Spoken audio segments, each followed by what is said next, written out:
Mä luen tästä psalmista 105 muutaman jakeen.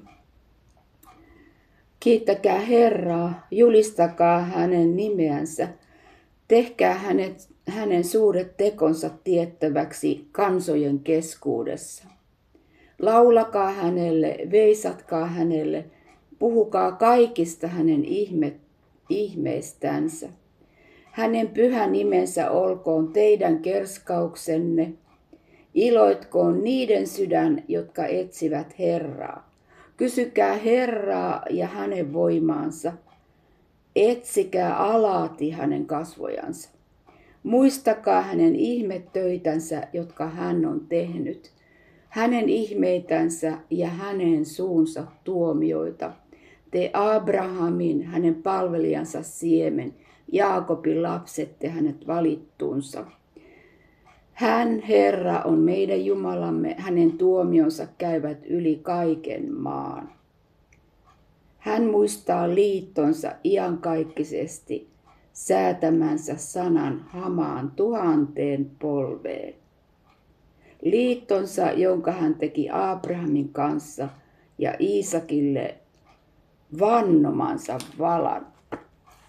Eli Abrahamia sanotaan uskon isäksi ja Jeesuskin sanoi, että joka uskoo häneen, niin seuraa silloin Jeesusta. Ja Jeesus on tullut ihmiselle Herraksi ja Jumalaksi ja hän on henkilökohtainen pelastaja, henkilökohtainen vapahtaja. Ja se on Jumalan voima, joka asettuu sinun asumaan, kun sä otat Jumalan valmistaman pelastustyön sinun kohdallesi. Jeesus tulee henkilökohtaisesti sinun sisimpääsi henkensä kautta ja auttaa sua päivittäin.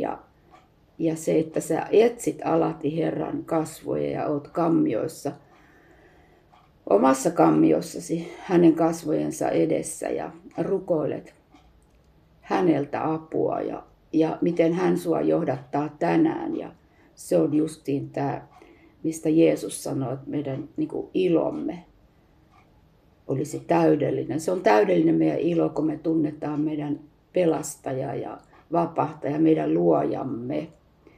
Ja se on kiitosaihe ja mä voin laulaa yhden laulun.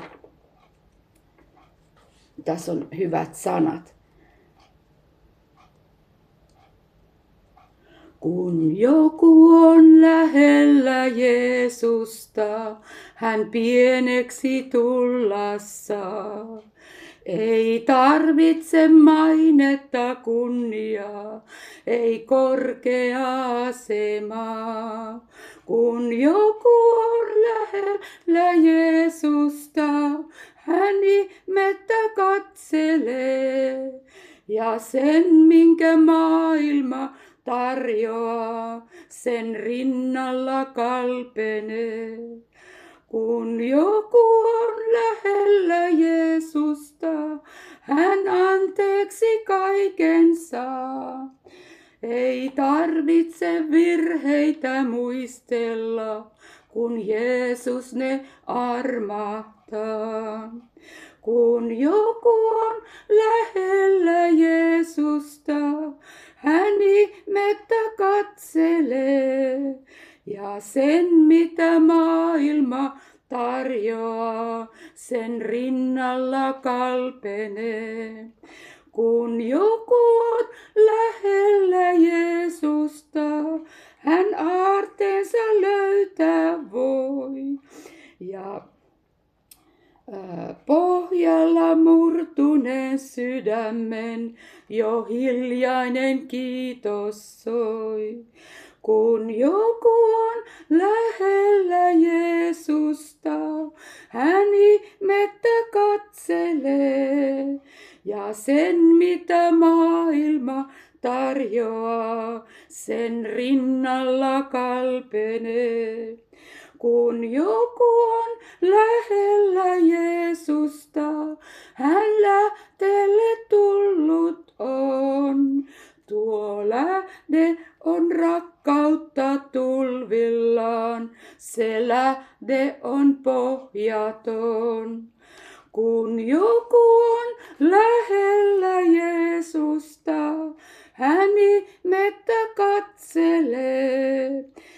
sen mitä maailma tarjoaa, sen rinnalla kalpenee. Kun joku on lähellä Jeesusta, hän ihmettä katselee.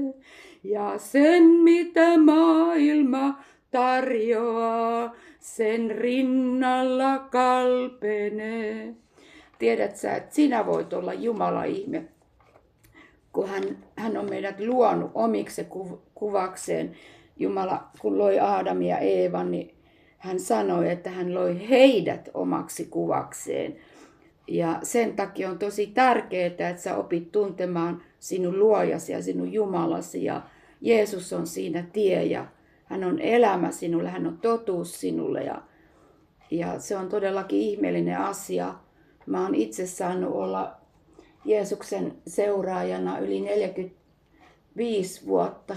Tuleeko jo puoli vuotta täyteen? Kyllä, se tulee puoli vuotta täyteen 45. Ja minä olen todellakin siitä tosi iloinen.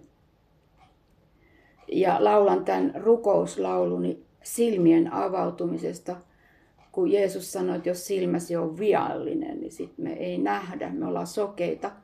Ja Jumala haluaa aukaista niin minun silmät kuin sinun silmät, että me nähtäisiin suuri Jumala, joka on lunastanut meidät synnin vallasta, pimeyden vallasta, sieluvihollisen vallasta, hänen valtakuntansa sisäpuolelle. Kun Jeesus sanoo näin, että kun me otetaan hänet vastaan ja seurataan häntä, niin Jumalan valtakunta tulee meihin sisällisesti. Ja hän vielä lupaa näin, että hän on mennyt taivaaseen, odottaa siellä meitä ja tulee takaisinkin. Mutta hän lupasi myös näin, että hän tekee meille kodin. Hän menee tekemään meille sijaan sinne taivaaseen. Että meillä on tilaa Isän sydämellä. Ja nyt mä laulan tämän rukouslaulun. Silmäni haukaise Jumalani, kaikki muu turha on rinnallasi. Aamulla noustessa vierelle jää, liekkisi lohista kun yö hämärtää. Viisauden lähde vie viisauteen, tietäni jo ja kun matkaani teen.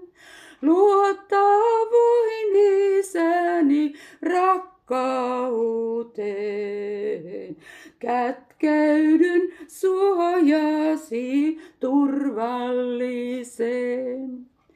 Yksin en pystyisi taistelemaan, voiman ja viisauden sinulta saan.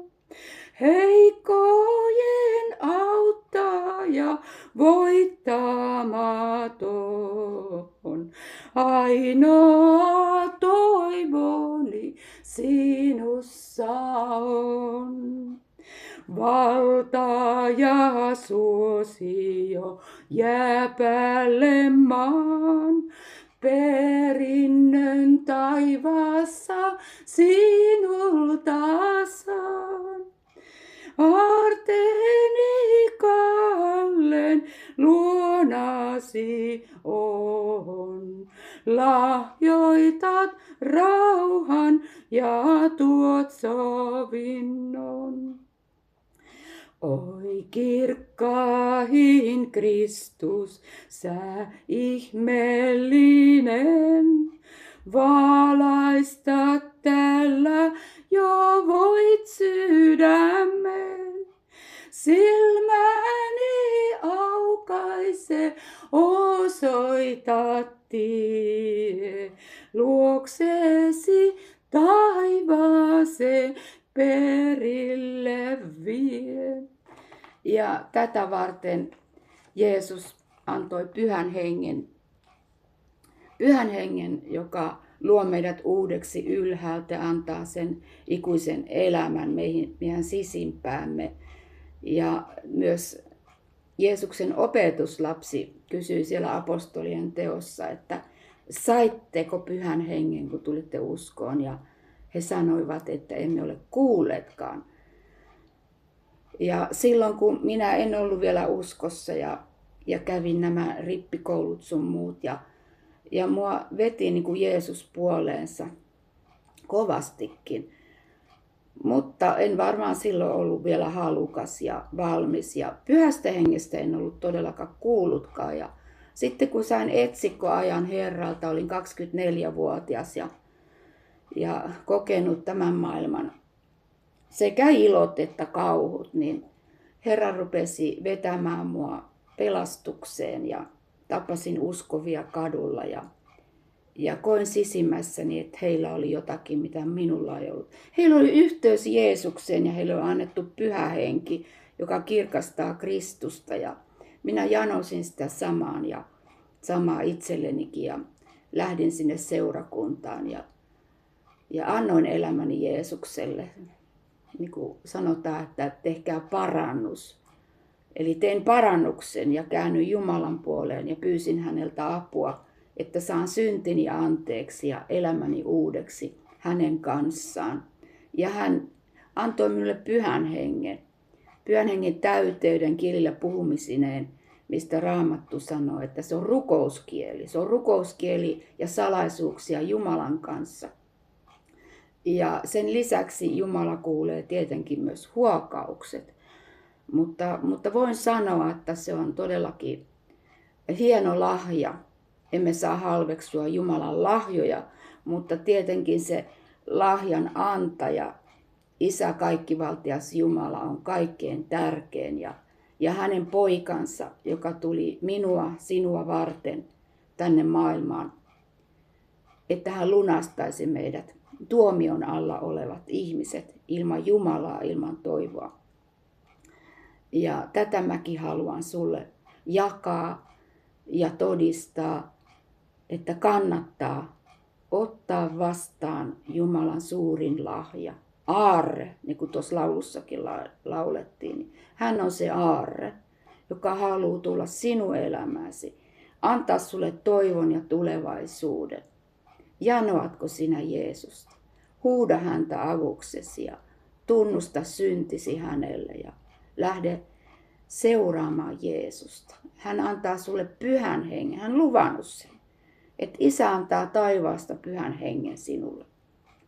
Ja niin kuin Raamatussa sanotaan, että Jumala on yksi. Hän on yksi. Hän on henki ja hän on Isä. Hän tulee sinulle isäksi, kun sinusta tulee Jumalan lapsi. Ja vielä tämä Isä Jumala sanoo, että hän puhuu pojan kautta, eli Jeesuksen Kristuksen kautta tänäkin päivänä. Hän ei ole muuttanut tätä evankeliumia eikä evankeliumin voimaa. Tule ja seuraa minua, sanoo Jeesus sinullekin, ystäväni, joka jäit tätä kuuntelemaan. Ja siunattua päivään. Herra sinua johdattako kaikkeen totuuteen. Amen.